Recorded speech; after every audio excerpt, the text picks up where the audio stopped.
اس کی کیا وجہ ہے؟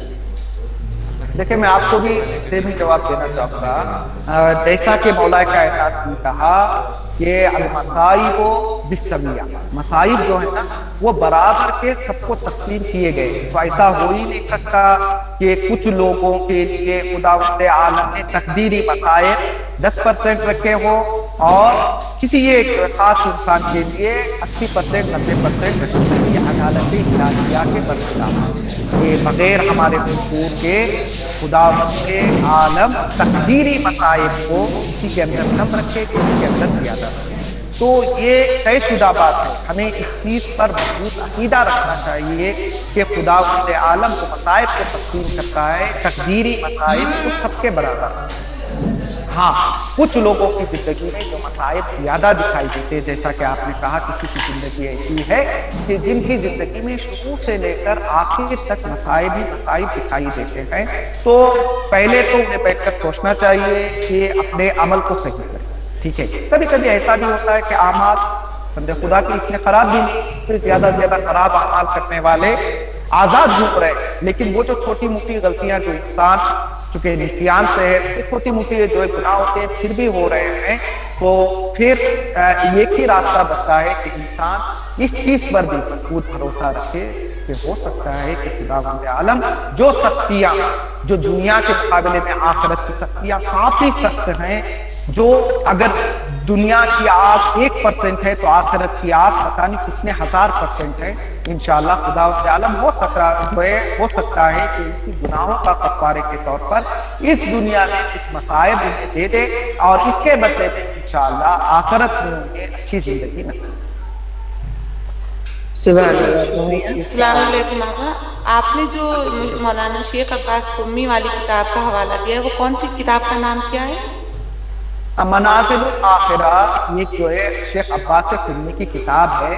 اس کتاب میں انہوں نے یہ کوٹ کیا ہے کہ میرے استاد عباس جو ہے نوری عباس نوری نے اپنی کتاب دارالسلام میں یہ جو ہے واقعہ درج کیا ہے.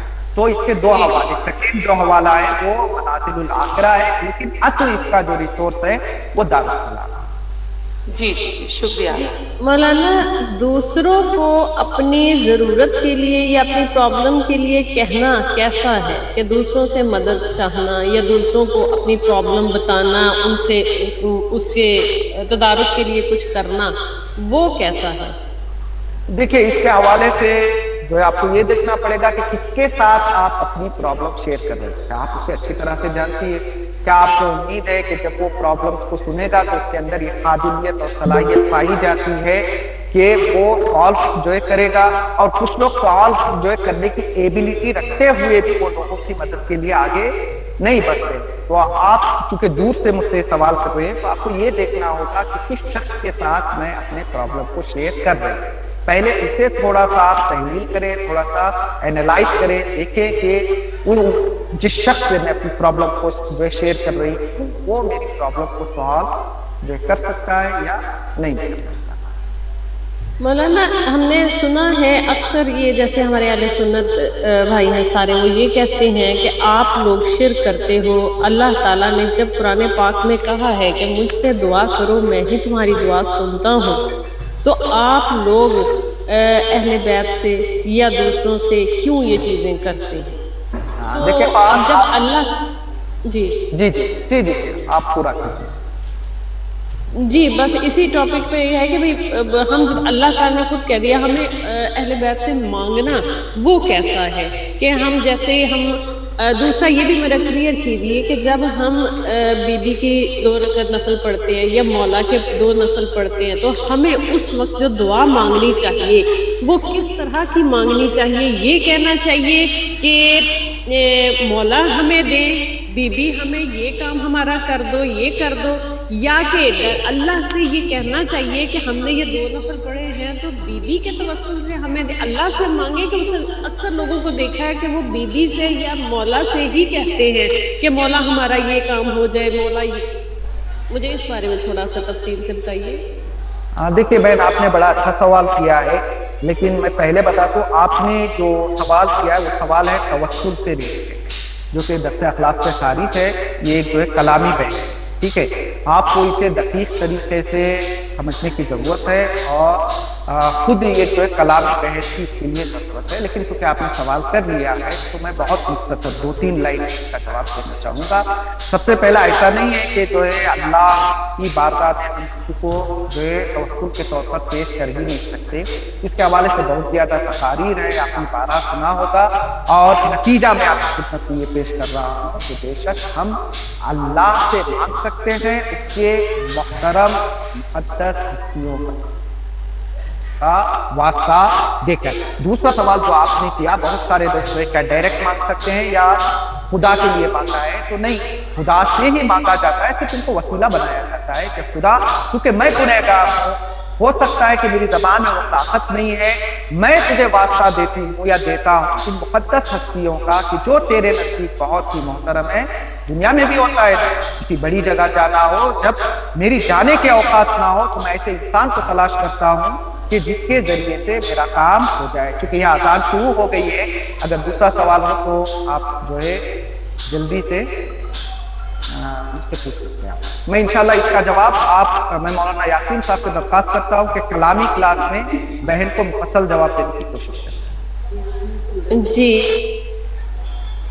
اگر ہم کسی کی مدد کرتے ہیں، ایک دفعہ ہم مدد کر دیا، ہم اس قابل ہیں اس کی مدد کر دی ہے، لیکن وہ شخص بار بار آ جاتا ہے تو ہمیں اس صورت میں ہم خود شرمسار ہو جاتے ہیں کہ اب اس کو کیا کریں، تو اس کے لیے پھر کیا کرنا چاہیے؟ اس کو جواب دے دینا چاہیے؟ کس طرح اس کو نہیں دیکھیے بہن، آپ تو اسے جانتے ہیں نا، واقعی ضرورت مند ہے، جتنا ہو سکتا ہے آپ اس کی جو ہے کیا کیجیے، ہیلپ کیجیے، لیکن بہت بعض اوقات لوگ ایسا ہوتا ہے کہ ان کو ضرورت نہیں ہوتی، وہ پیشہ بنا، ٹھیک ہے، وہ صرف آتے ہیں، ان کا کام ہی یہی ہوتا ہے کہ یہاں سے وہاں، وہاں سے وہاں، ایک ہفتہ گزرا پھر دوسرا ہفتہ، ان کو آپ سختی سے منع کر سکتے ہیں کہ آپ جو ہے صحیح سلامت ہے، آپ تندرست ہیں، آپ جائیے کام کیجیے۔ نہیں، واقعاً کچھ لوگ محتاج ہوتے ہیں، ایک مرتبہ جو آپ نے دیا اتنا تو نہیں دیا ہوگا کہ اس کی ضرورتیں پوری ہو گئی، اگر وہ آپ کو دینے والا سمجھ کر واقعاً ضرورت مند ہو، پھر آپ کا بھی یہ فریضہ بنتا ہے کہ جتنا آپ جو ہے کر سکتے ہیں اتنا کیجیے، اگر نہیں کر سکتے تو آپ دوسروں کی طرف رہنمائی کیجیے کہ ہم نے اتنا کیا ہے، ہو سکے تو یہ واقعاً جو ہے ضرورت مند ہے، اس کی آپ کی ہیلپ